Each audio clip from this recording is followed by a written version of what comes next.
Taste the Daily.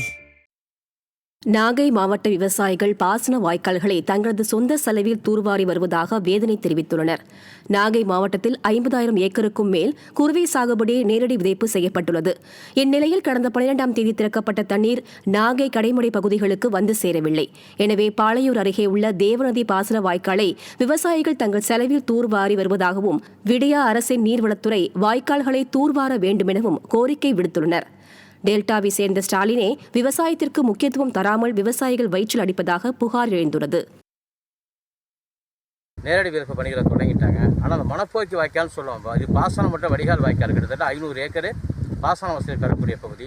இதை நாங்கள் நீர்வளத்துறையோட பலமுறை சொல்லியிருக்கோம். அந்த வாய்க்காலை வெட்டாமலே ரொம்ப நாளாக வச்சுருந்தாங்க.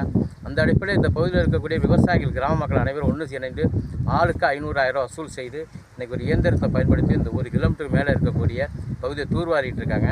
அந்த அடிப்படையில் தண்ணி ஒரு நம்பிக்கையோடு இருக்கும். வருங்காலத்திலும் இப்படி ஒரு தவறு நடக்காமல் நீர்வளத்துறையானது தூர்வாரப்பட வேண்டும். எல்லா பகுதிகளிலுமே தூர்வாரப்பட வேண்டும். ஒட்டுமொத்த விவசாயிகளோட கோரிக்கை.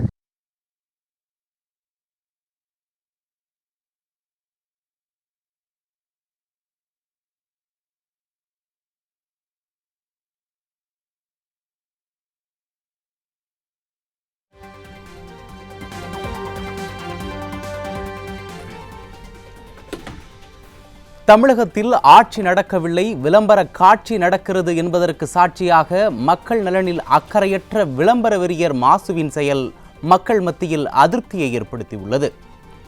சுகாதாரத்துறை நிகழ்ச்சியில் விடியா அமைச்சர் மா சுப்பிரமணியத்திடம் செய்தியாளர் ஒருவர் அரசு மருத்துவமனையில் உப்பு மாத்திரை கூட கிடைக்காத அவலம் குறித்து கேள்வி எழுப்பினார். இதற்கு கடும் அதிருப்தியை வெளிப்படுத்திய மா சுப்பிரமணியன், எங்க யாருக்கு கிடைக்கலன்னு சொல்லுங்க என பதில் கேள்வி எழுப்பியதுடன் அது குறித்து டீனிடம் கேட்டார். அதற்கு பதில் சொல்ல வேண்டிய டீனோ நாக்கை துருத்தியும் கண்ணை உருட்டியும் மிரட்டுகிறார். தொடர்ந்து பேசிய மா சுப்பிரமணியன், இவ்வளவு பெரிய மருத்துவ கட்டமைப்பில் மாத்திரை கிடைக்கவில்லை என்ற போலியான செய்தியை சொல்லாதீர்கள் என மிரட்டும் தொனியில் பதிலளித்தார். இதை கண்ட பொதுமக்கள் தனது துறை குறைபாடுகளை விசாரித்து நடவடிக்கை எடுக்காமல் போலியான செய்தி என கூறும் அமைச்சர் செய்தியாளர் சந்திப்பை விளம்பர சந்திப்பாக மட்டுமே அணுகுவதாக குற்றம் சாட்டினர். உப்பு மாத்திரை அது யார் தீன் சார், அது மாதிரி எங்கே யாருக்கு கிடைக்கலங்க சொல்லுங்க. இல்லாத செய்தியை ஒரு பூதாகரமாக ஆக்கிறதுக்கு முயற்சி பண்ணாதீங்க. இல்லை எங்க மாத்திரை எது உங்களுக்கு கிடைக்கலையா? எப்போ வந்து கேட்டீங்க? கொடுங்க.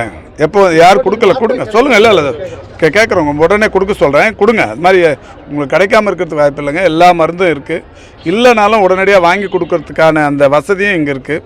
அது மாதிரி மாத்திரை கிடைக்கல அப்படிங்கிற மாதிரி இவ்வளோ பெரிய மருத்துவ கட்டமைப்பில் ஒரு போலியான செய்தியை சொல்லி நீங்கள் அது நியூஸ் ஆக்கிறது